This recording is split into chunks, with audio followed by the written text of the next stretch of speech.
Di malaria di satu sisi jadi tantangannya menjadi unik karena Papua menjadi satu-satunya kantung yang harusnya kita bisa selesai bersihkan.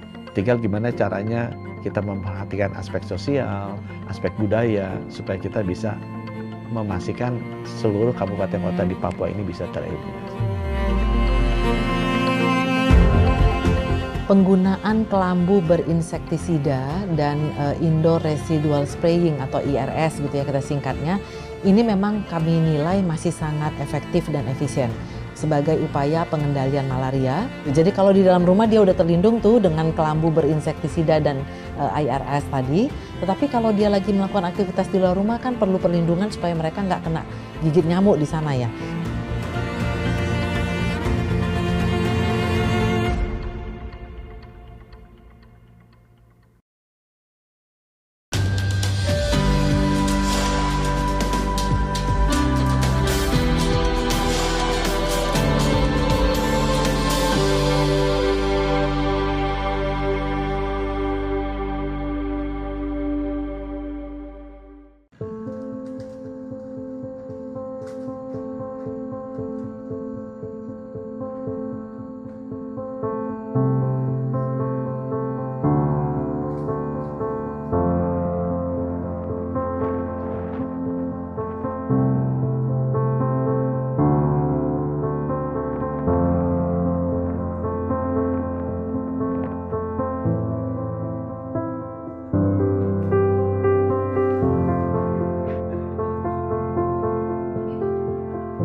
Sampai saat ini memang 80% dari kabupaten kota di Indonesia sudah bisa mencapai status eliminasi malaria. Nah, sisanya yang paling banyak ada di daerah Papua. Dari sisanya ini hampir sekitar 95% itu kejadiannya yang belum bisa kita selesaikan ada di Papua. Oleh karena itu, fokus dari program eliminasi malaria sekarang adalah bagaimana kita bisa menyelesaikan eliminasi malaria di tanah Papua.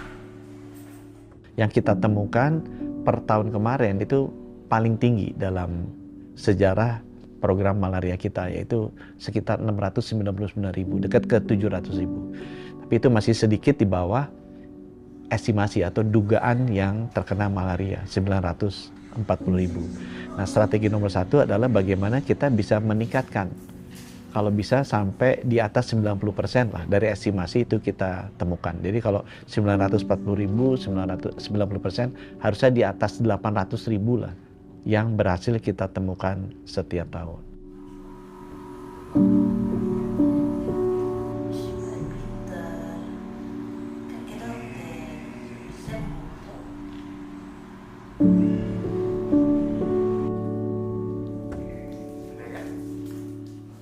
Kami berupaya untuk membuat inovasi gitu ya, kebijakan inovasi di sana kita singkat dengan strategi token. Token ini adalah temukan, obati, dan kendalikan. Ini merupakan pendekatan utama dari pengendalian malaria di Provinsi Papua, khususnya untuk wilayah-wilayah yang punya beban tertinggi untuk malaria. Nah, token ini menekankan percepatan penemuan kasus, kemudian diikuti dengan pengobatan yang cepat dan tuntas, lalu dikendalikan faktornya dan juga lingkungan di sekitarnya.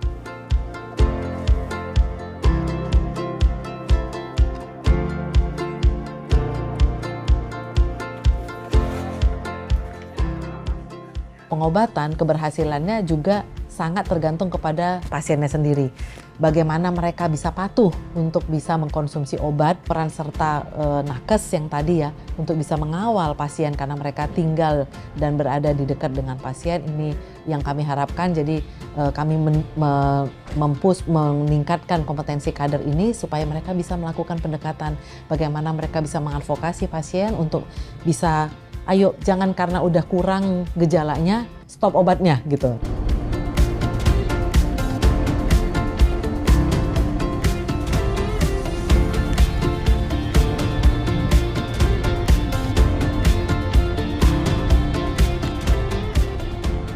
Penggunaan kelambu berinsektisida dan indoor residual spraying atau IRS gitu ya kita singkatnya, ini memang kami nilai masih sangat efektif dan efisien sebagai upaya pengendalian malaria untuk melindungi masyarakat dari gigitan nyamuk di dalam rumah. Ya, kedua intervensi ini memang sudah terbukti menurunkan risiko penularan. Tapi perlu jadi catatan kita di Papua itu tantangan yang kita hadapi adalah tingginya aktivitas masyarakat di luar rumah gitu. Jadi kalau di dalam rumah dia udah terlindung tuh dengan kelambu berinsektisida dan IRS tadi. Tetapi kalau dia lagi melakukan aktivitas di luar rumah kan perlu perlindungan supaya mereka nggak kena gigit nyamuk di sana ya.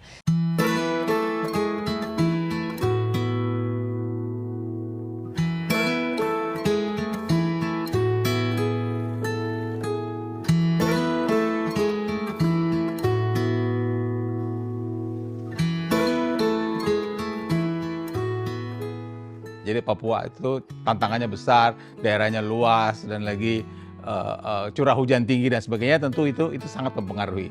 Satu, yang kedua juga soal masyarakat, transportasi itu juga tentu saja mempengaruhi. Ada garis Wallace yang mengatakan bahwa nyamuk di situ sedikit banyak berbeda dengan nyamuk di bagian lain Indonesia. Ini lebih banyak sesuai dengan nyamuk yang ada di kurang lebih dengan yang ada di Afrika begitu. Nah, itu ketiga. Dan yang keempat memang secara umum situasi kesehatan di Papua kan memang masih jadi tantangan buat kita.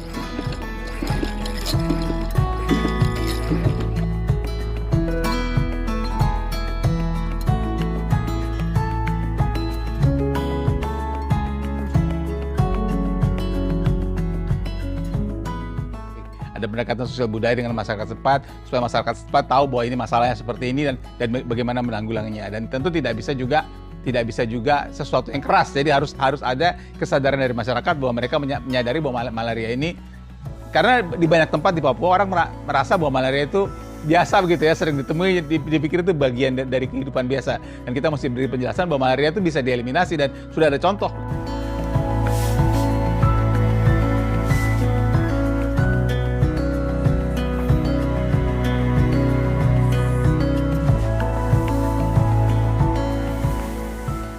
Sebenarnya kalau dari sisi ilmiah ada beberapa pendekatan yang bisa dilakukan. Tentu saja ya, nomor satu kalau yang sekarang sedang banyak dibicarakan adalah soal vaksinasi.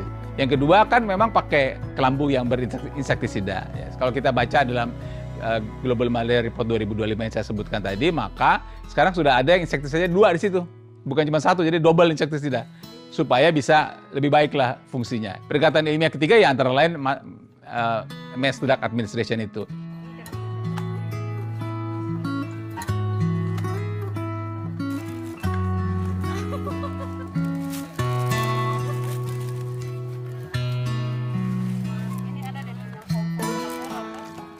Malaria di satu sisi jadi tantangannya menjadi unik karena Papua menjadi satu-satunya kantung yang harusnya kita bisa selesai bersihkan, tapi di sisi lain juga harusnya kita lebih pede karena di daerah lain bisa.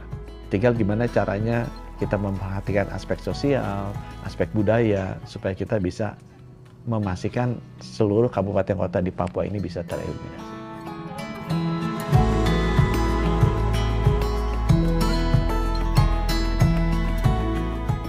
Baru ini mama yang pakai, karena mama ada hamil, ada adik kecil yang ini. Jangan mama sendiri nih bapak, orang tidur di luar lagi, aduh.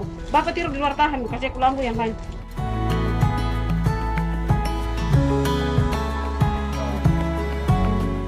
Di sana masyarakatnya itu asli banyakan putra dari kampung itu ya. Mereka ini juga biasanya aktivitas di malam hari itu banyak.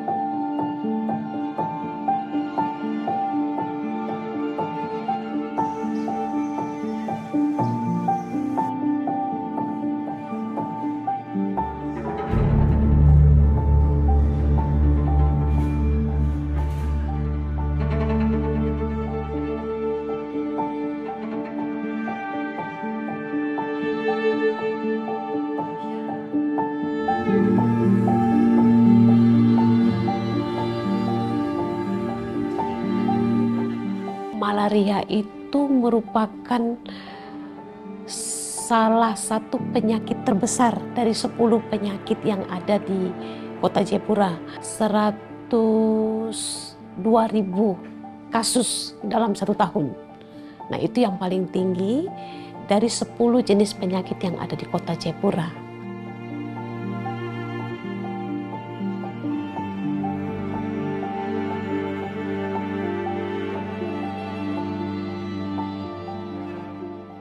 Kami kelurahannya ada 25, kampungnya ada 14. Tetapi ada juga kampung yang penyebaran malarianya kecil. Itu ada di tengah pantai. Tapi justru di daerah perbatasan yang berbatasan dengan PNG, kemudian berbatasan dengan Kabupaten Kerom, dan juga berbatasan dengan Kabupaten Jayapura, itu Muara Tami. Di sana lebih tinggi malarianya, apinya lebih dari 1/1000 penduduk.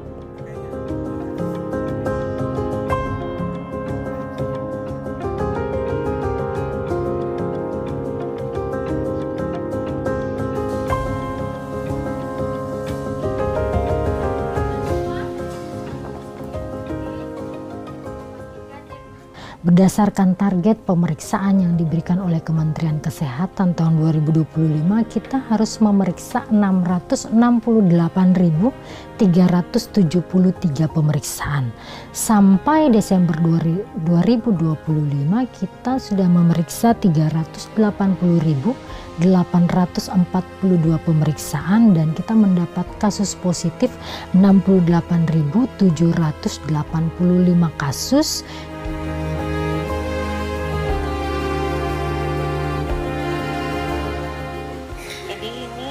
Hamil dengan HB-nya 4,9, anemia berat, sama ada malaria tropika gitu. Jadi kemungkinan nanti akan diberikan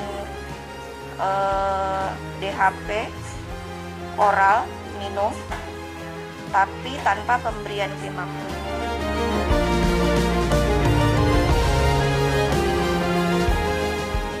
Angka API kita atau annual parasit insiden itu adalah 215 per 1000 penduduk.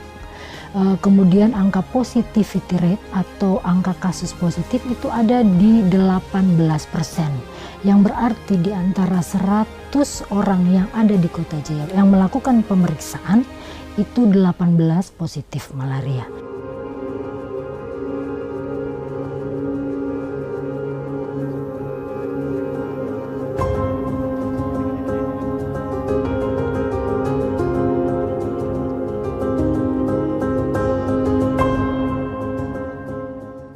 Nyamuk sebagai host yang membawa plasmodium malaria, kita berbicara manusia yang akan menjadi tempat penularan, terus kita berbicara lingkungan. Maka ketika kita berbicara tentang malaria, penyebabnya, penanggulangannya, kita berbicara 3 hal ini.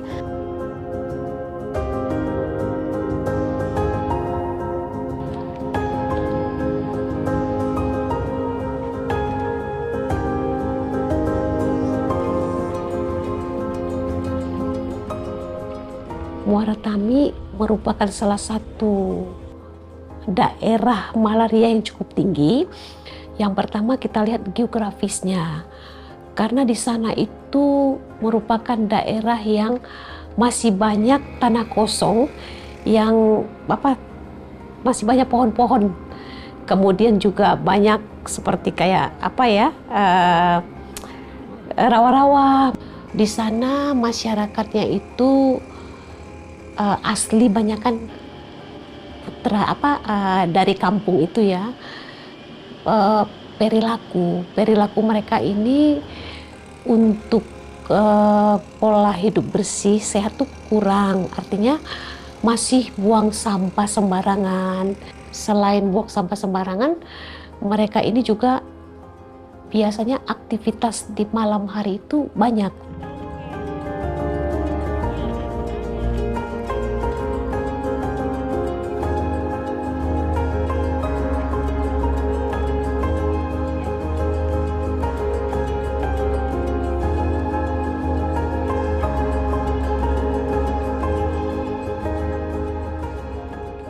ada namanya pembagian kelambu rutin. Nah, ini biasanya diberikan kepada ibu hamil, kemudian lansia, anak bayi balita. Tetapi ada juga pembagian kelambu massal, itu 3 tahun sekali. Baru ini mama yang pakai, karena mama ada hamil, ada adik kecil, yang ini. Jangan mama sendiri dan bapak, orang tidur di luar lagi, aduh. Bapak tidur di luar tahan, kasih kelambu yang banyak. Kami berharap supaya ini masyarakat betul-betul memanfaatkannya. Jadi kami tetap menyuarakan bahwa kelambu sangat baik sekali untuk mencegah gigitan nyamuk malaria. Sehingga diharapkan kasus malaria menurun di Kota Jayapura.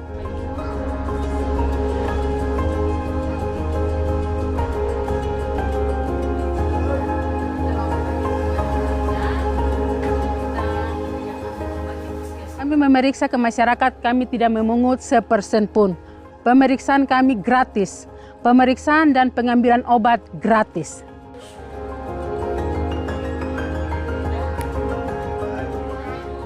Periksa malaria saya sama suami, terus saya positif malaria tropika. Padahal gejala saya tidak merasakan gejala seperti yang pertama waktu saya kena mix.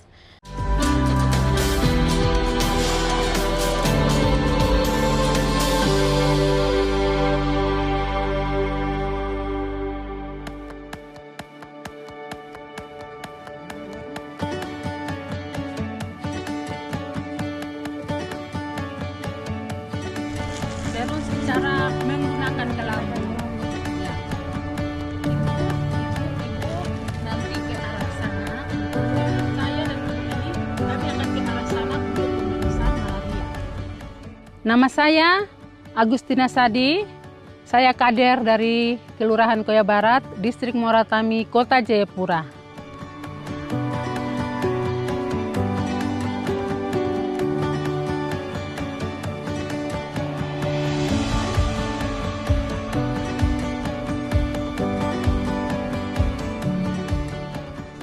Awalnya saya adalah kader dari bayi balita.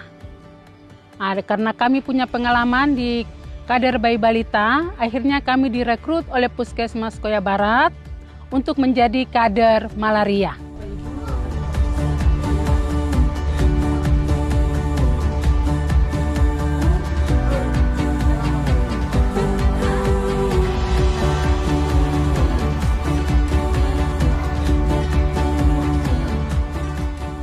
Kami menggunakan RDT.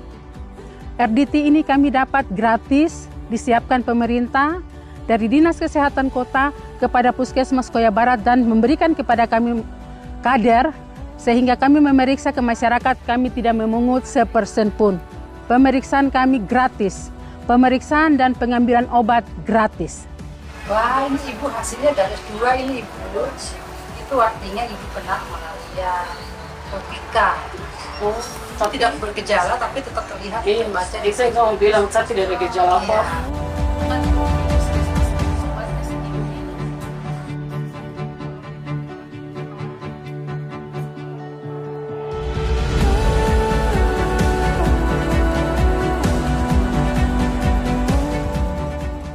Jadi ada 3 jenis malaria. Yang pertama malaria tersiana, yang kedua malaria tropika, yang ketiga adalah mix. Mix ini gabungan malaria tersiana dan tropika. Cara minum obatnya sama dengan kita positif malaria tersiana. Ketika menemukan masyarakat ada kena malaria, yang pertama kami menjelaskan cara minum obat yang teratur dan baik. Malaria yang biru namanya DHP dan Primaquine yang coklat.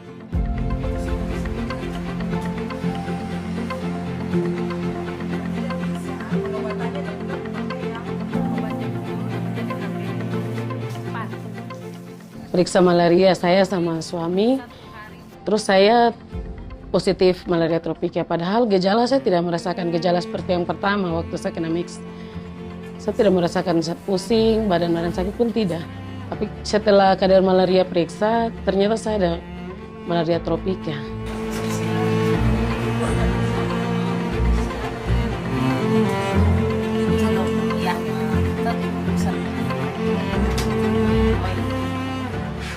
Tadi kader malaria bilang ini malaria tanpa gejala.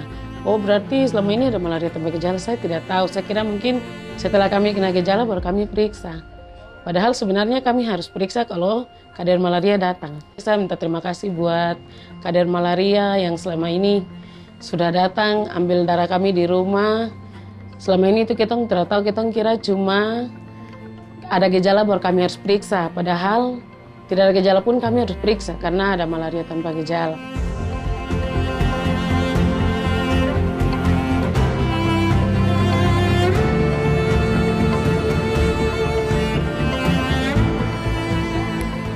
Jadi kedepannya kami harus bersih, lingkungan kami bersih, terus dikasih tahu oleh kader bahwa kelambu itu penting untuk kami pakai karena di rumah juga kami ada punya bayi. Jadi sebelum sudah jam 5 kami harus gantung kelambu sebelum tidur itu untuk mengantisipasi malaria supaya jangan lagi ada malaria begitu yang disampaikan oleh kader.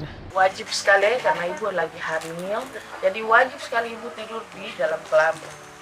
Sampai nanti ibu melahirkan bayinya yang dapat malaria ini banyak.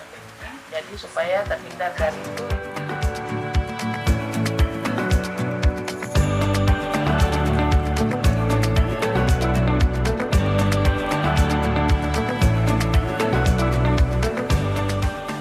Jadi kita melakukan pemeriksaan di sekitar lingkungan rumah.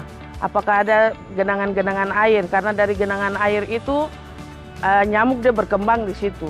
Dari jentik langsung jadi nyamuk. Makanya bisa saja ibu hamil dia terkena malaria berulang-ulang.